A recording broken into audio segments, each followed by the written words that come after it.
So I drink a lot of alcohol in college, and I'm not talking like every Friday, I'm saying like 4 days a week. Tuesday, Wednesday, Sunday, doesn't matter what day of the week it was, if I got an invite to go out and drink and party, I would go, especially in the early days of college. It was a great typical American university experience, and I don't really regret any of it. But now that I've gotten a bit older, things have changed, and well, a lot of the people I went to college with haven't. See, I was in a fraternity in college, which is exactly what you would expect it to be: constant drinking, parties, and other debauchery. While, yes, the media does blow a large part of the fraternity culture out of proportion, there are some truths to it. And a lot of people idolize this type of behavior. Everyone wants to be the guy going to cool parties in college and playing football with the boys and all the stuff that's often romanticized in this weird, cultish American subculture. And while being in a fraternity actually did change my life for the better and helped me to level up and become a better person, it doesn't seem to do that for a lot of people.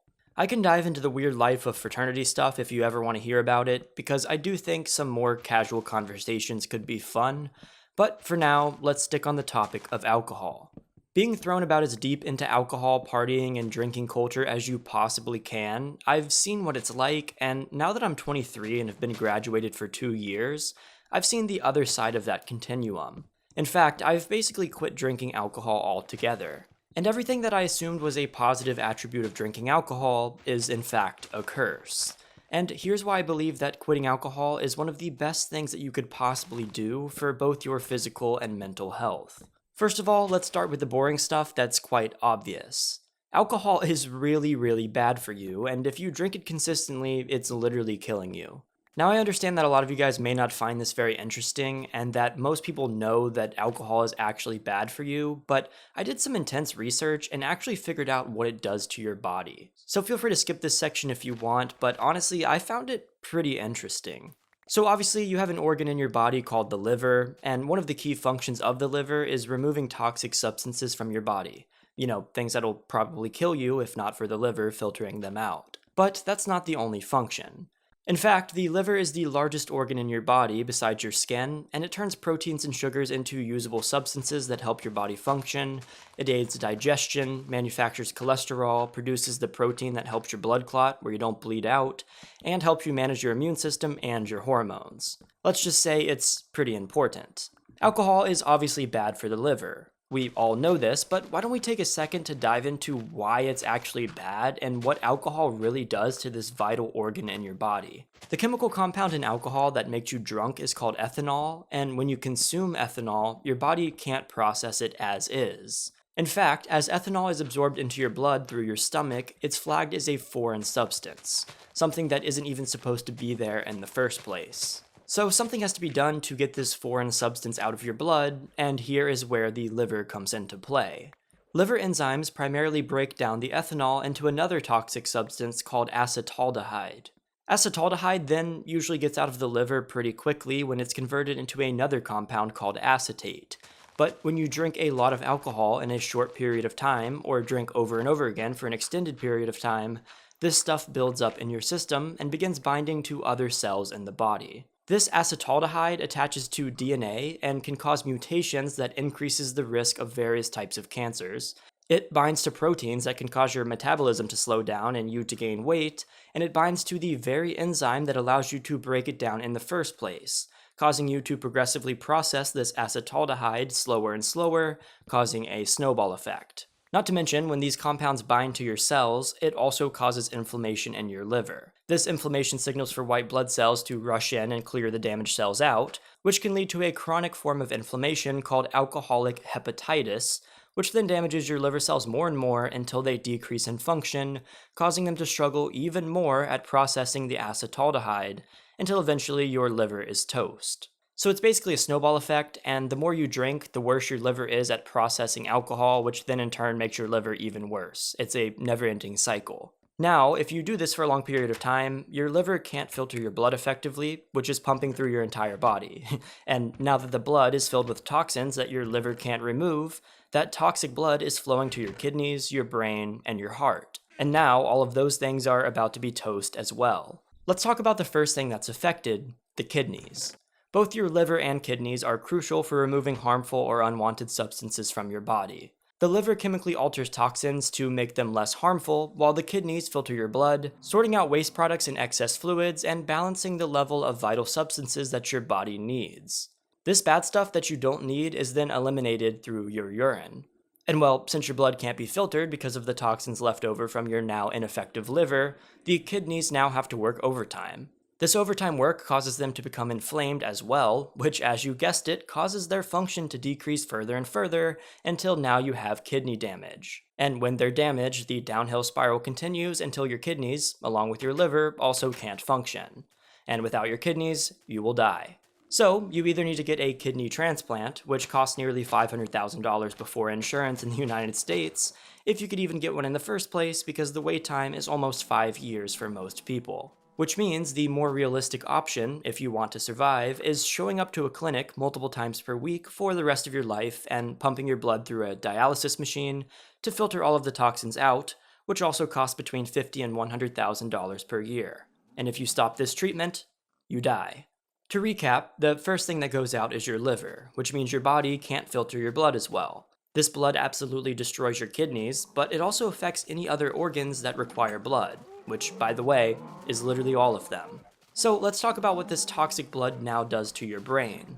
Normally, the liver breaks down ammonia, a byproduct of protein metabolism, into a less harmful substance. Since your liver is now failing, it can't filter all of this stuff out, so ammonia levels begin to rise in your blood. And, well, your brain is incredibly sensitive to ammonia, so as this begins to build up in your blood, your brain's function is also affected, which can cause confusion and disorientation, changes in sleep patterns, mood swings and personality changes, and sometimes coma and death. And there's also the heart, which, believe it or not, is heavily affected by what's in your blood. With your less than functional liver, your body is missing out on some crucial proteins that are produced in there, which causes your blood vessels to weaken and sometimes become leaky. Now there's fluid leaking into your abdomen. How lovely.